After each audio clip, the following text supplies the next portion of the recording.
How to hear and follow through on your intuition the Neville Goddard way. This is life changing. It completely changed my life when I completely rearranged how my mind was wired and allowed myself to follow through on my intuition. So first, why is the intuition so important? Because those visions, those dreams, those hopes, those desires that you have, they're not just fantasy in your mind. They're previews of what your life is capable of being like. The only thing that's blocking you from that is your mental disconnect from your intuition.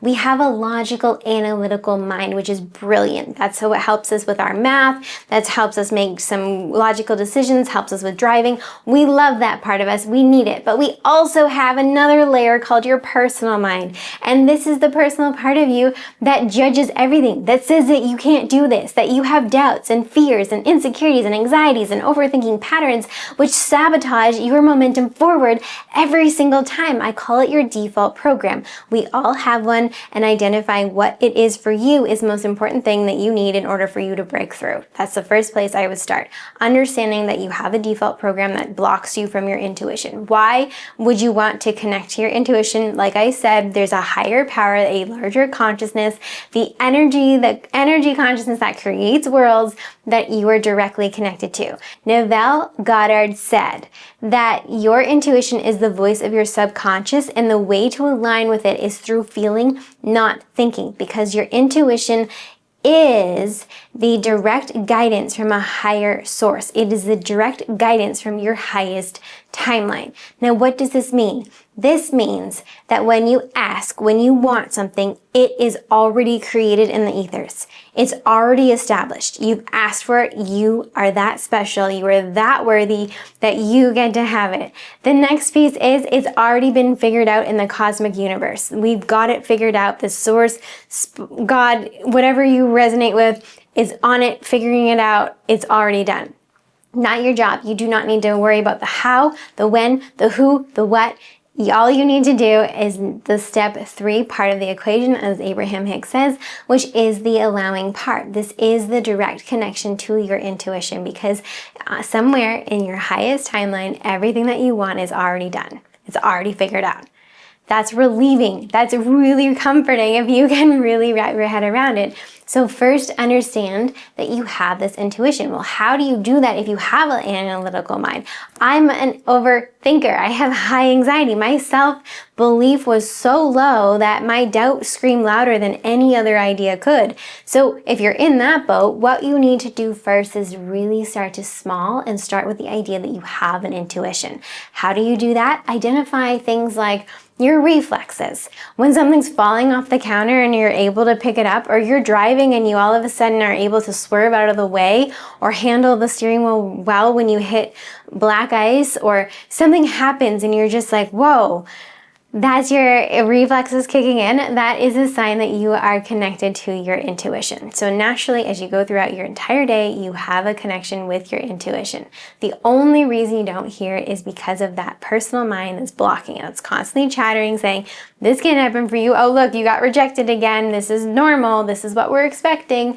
That is what we need to move away from. So once you understand and you're okay with the idea that, yes, I have an intuition, I'm open to that idea, we go to step number 2. Step number 2 is you have to start small. I encourage you going throughout your day, trusting small little impulses that you get. If you have the impulse to go sit over there, go sit over there. Nothing might happen, but the fact that you're starting to trust those little impulses will start to build your connection with your intuition so that you can rapidly hear on a regular basis, which will lead you where you want to go a lot quicker. The other thing is you will start to see the God winks, or how the universe is supporting you. So if you see number patterns, if you have a parking space, that's amazing.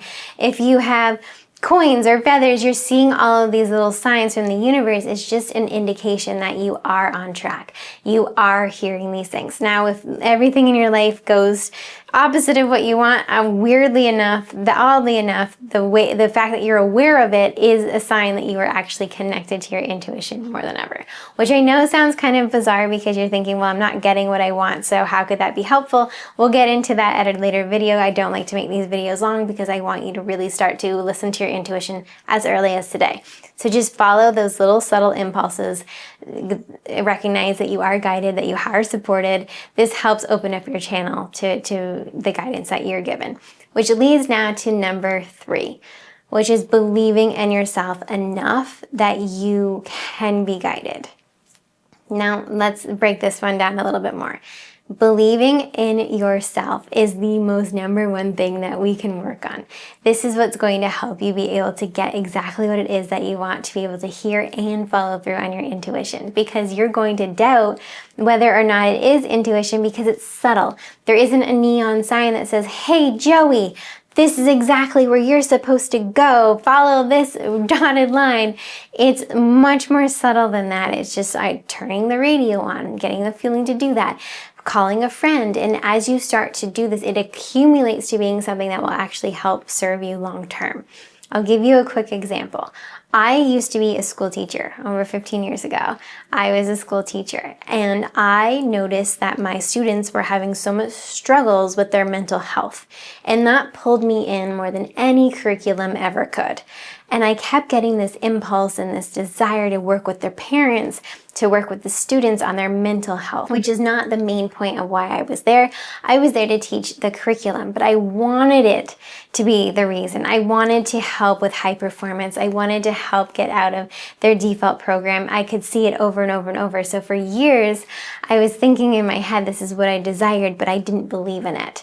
So in order for me to build my belief, I did what Neville Goddard says. I've been following him for the last 15 years, which is why I'm now having a thriving practice and teaching this now, is I first just started to visualize it. So for 3 months straight, I just went to bed every single night. I just visualized how relieving and comforting and exciting and exhilarating it would be to open up a practice to help kids and athletes and parents perform better, to have a better connection, to get out of their head, to let go of stress and anxiety and manage the home, and all of these ideas that I had accumulated. And I would just vision it and vision it and vision it.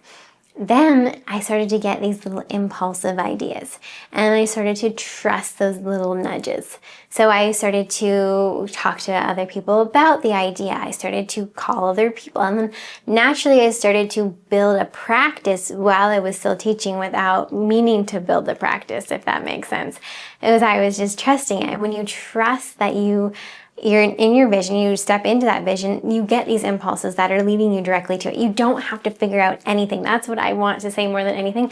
Do not take action just to take action because you think you have to.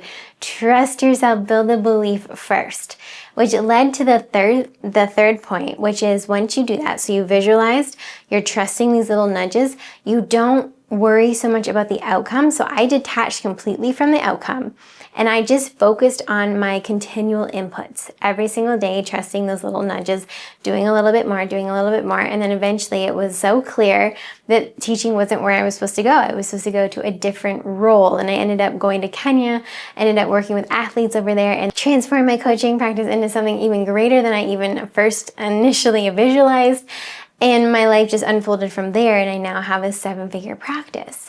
This is what's happening for you as well. You're just blocking it. So a lot of you that I work with are working on your weight loss, for example. You think that it has to be so hard. You have to go through all of these regimen and not eat all of these foods that you love. And it's not about that.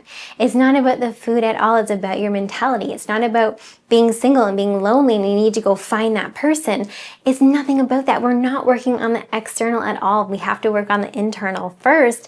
And I promise you, if you do this, everything will work out because everything is aligned for you. You can't have a vision if you're not supposed to live it. You can't see it and feel it and wish it and need it and be excited about it if it's not meant for you. You wouldn't get the vision.